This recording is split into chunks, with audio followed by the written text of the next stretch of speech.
Hello, everyone. Welcome to another episode of Anion Sports. Today, I'm joined by my can't-be-stopped co-host, Lewis Thompson. I'm Don Collins. I'm Lewis Thompson. Let's start it off.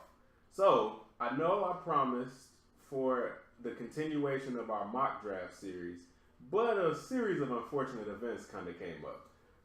First, a lot of trades went down that threw off the order for not just the middle or the end, but the top, the entire NBA draft. The Lakers, the Celtics, the 76ers, the Hawks, the Hornets, everybody is just all topsy-turvy. And, you know, we just felt that for now, we can touch on it a little bit. I still think our top picks are valid. You know, sure. The order, Celtics and Sixers may be flipped, but I think they still will take Josh Jackson going to Boston at the three spot, and Markelle Fultz is still number one. For sure.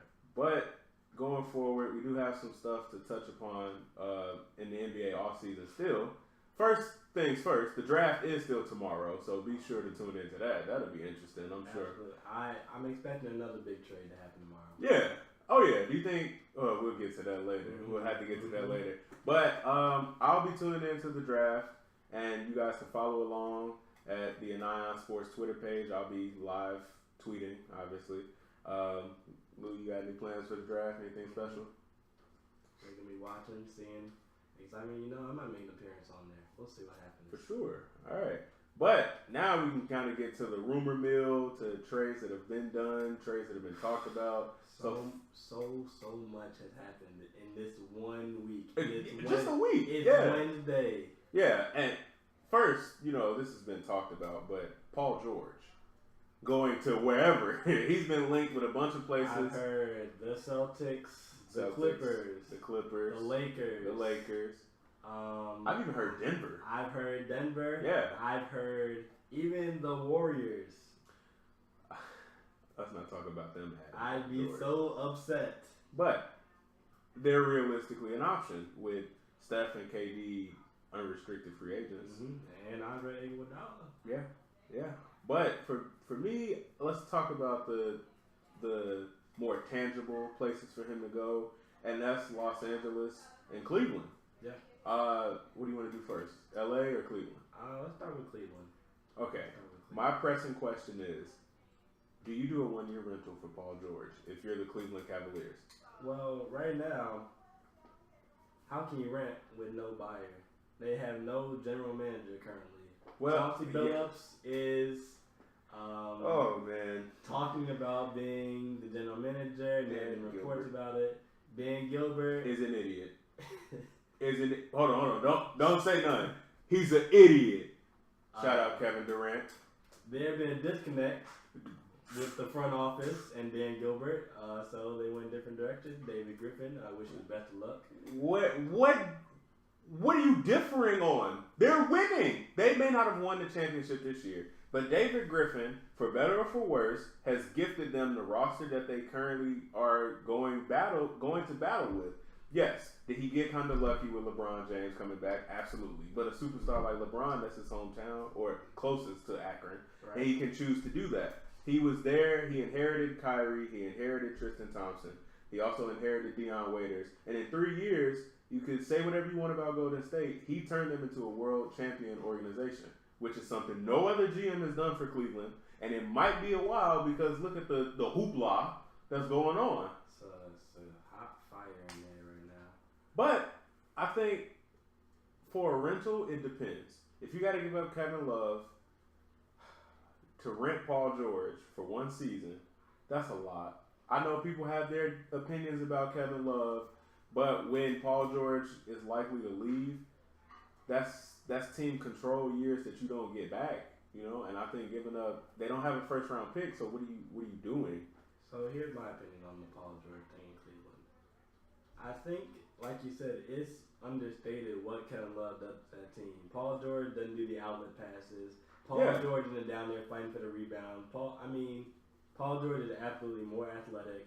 And the pressing thing is guarding a Kevin Durant, a LeBron, guarding Klay Thompson, or so on and so forth to figure that out, right? Right. But there's a lot of things that Kevin Love does, similar to what Chris Bosh did in Miami, that aren't going to be on that sheet that Paul George cannot do. Yeah, and say what you want, but as their tallest big man, because Tristan is 6'8" and 3/4 of an inch. Kevin Love is 6'10", 6'11". Yeah. As their tallest big man, as their most well-rounded weapon that they have outside of Kyrie and LeBron, I just don't see how you can part with him. I think you if you want to add Paul George, you need to keep the other three. Mm-hmm. And I know, how do you get Paul George? I don't know. But no draft picks, no real asset, Tristan Thompson. But in terms of money, the money has to match up. So Tristan, Shumpert. Oh God, that sound. I can't even believe I just said that. That sounds Tristan Thompson and Shumpert. And 8 points and 7 points and some first round picks for a perennial All-Star. Hey, I mean, pennies on the dot. Look, it's not going to happen without Kevin Love, and I don't think that they would necessarily be a better team. So I think they might as well just stay. So what about Paul George and the Los Angeles Lakers? They should not trade for him. They should not. They should not. Here's this. All right, Lou. Okay. I got an iPhone. Okay. Yep. iPhone 6. Yep.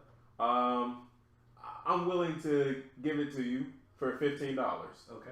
But Apple just announced that starting in 6 months, you can have an iPhone 6 for free. Are you gonna pay me?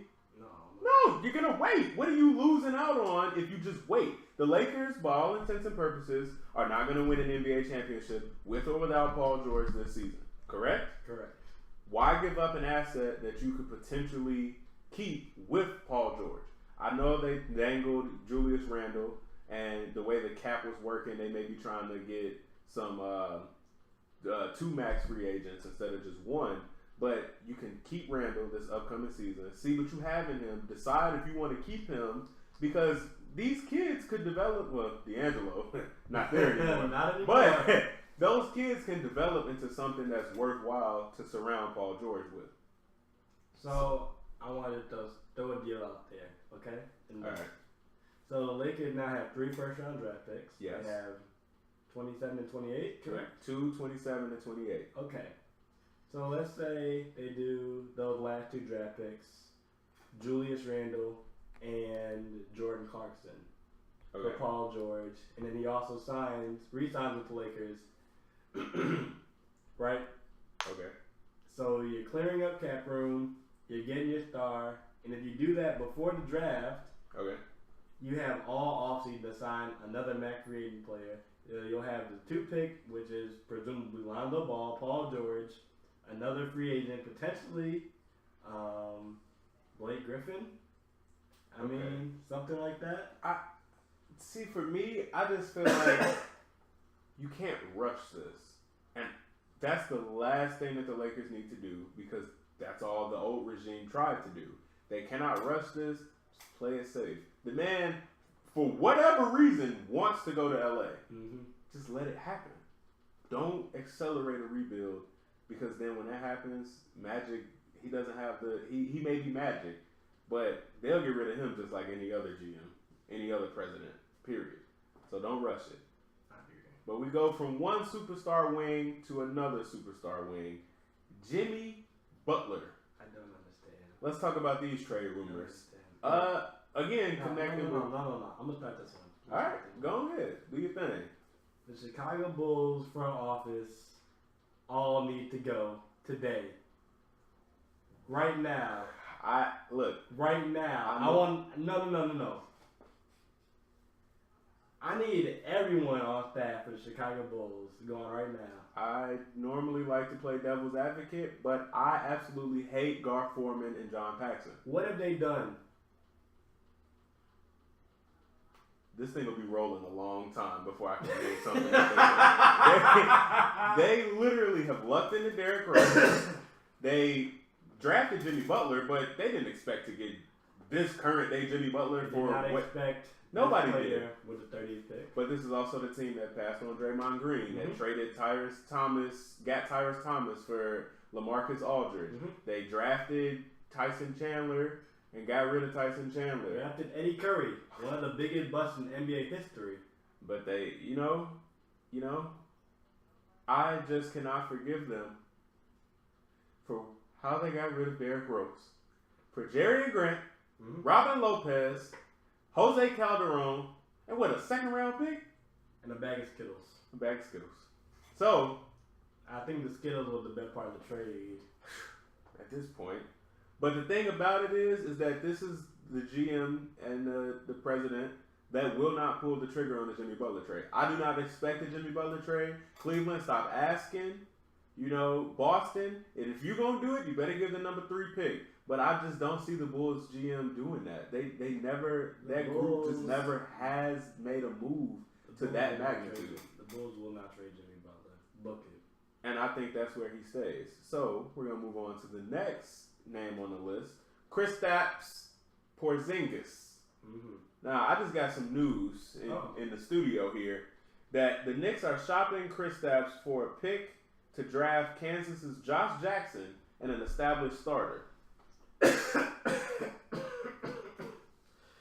Yeah, I'm sorry. It's got you sick, doesn't it? It's got you sick. That's disgusting. Yeah. We want to talk about some regimes that are piss poor. Phil Jackson, I'm calling you out. Look, you stink, bro. You stink. Phil, the coach, arguably one of the best ever. But Phil, the executive. Phil, the executive, one of the worst ever. How Max Kellerman put it today on First Take? Hot garbage. Now, I don't even like referencing other shows, but Max, you summed it up pretty great. Hot garbage. Phil Jackson, if you trade Kristaps, words, where are they? They don't show up. He better trade Melo before he trade Kristaps. No, they want to buy out Melo contract. So they'll get nothing back for Melo. But they got... Anyway, next to the next player. I just don't know. DeAndre Jordan of the Los Angeles. We might as well talk about him and Chris together. And Chris. Because Chris Paul, if you don't know, is an unrestricted free agent. Mm-hmm. He can opt out. He has opted out or will opt out.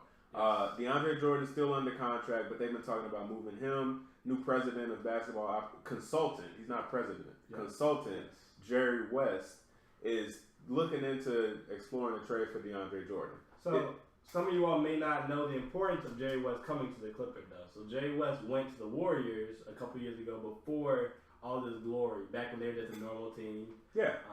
Maybe getting a 6 or 7 seed. They just had Curry and Clay. But, I mean, we see they're arguably having the best run in NBA history. And Jerry West under Jerry West played a great role in that. First off, his tutelage kind of kept them from trading for Kevin Love. Mm-hmm. He was the one that said, we need to keep Klay Thompson. We need to see how this thing shakes out, and we need to stay with him. So I like that. You have to believe he was inputting on the decision to trade Monte Ellis to free up some minutes for Klay Thompson. Look, he got a soft spot for Klay Thompson. But at the end of the day, Jerry West, family, man. When he talks, good things happen. And so if he's saying let's move DeAndre, if Chris Paul leaves, you almost got to move DeAndre. Like, what? Yeah, he's a defensive player of the year candidate. He'll get you his double-double with 14, 15 rebounds. He's that good. But if Chris leaves, I'm not gonna lie, I don't even see the double-double. Where do you get the points from if you can't dunk the ball off an the 5 lobs? Yeah. Arthur River definitely not doing that. Don't bring him up. That's Doc's son. That's the only reason he's there. I mean, he's a good player. He's tough. He plays hard. He's not a good player. He's a solid player who plays hard. If Matthew Dellavedova can stay in the league, so can Austin Rivers. Is a better player than Austin Rivers. But we won't get into that too much. But Blake Griffin and DeAndre Jordan need to be separated.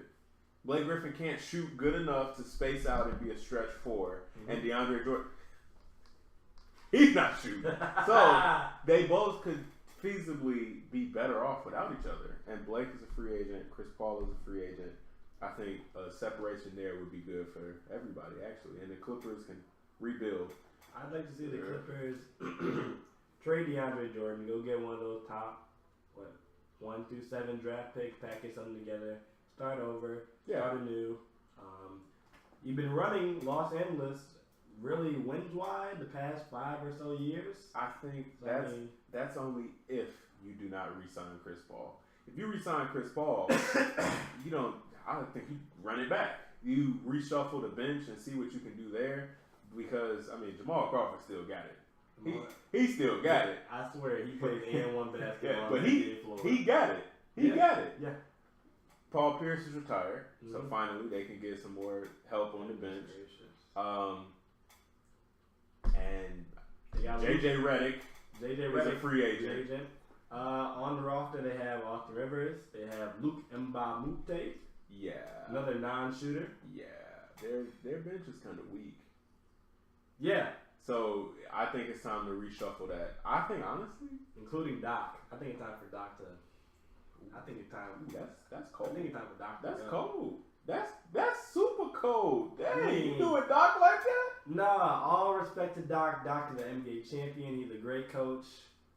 But when sometimes it's just time for a new regime.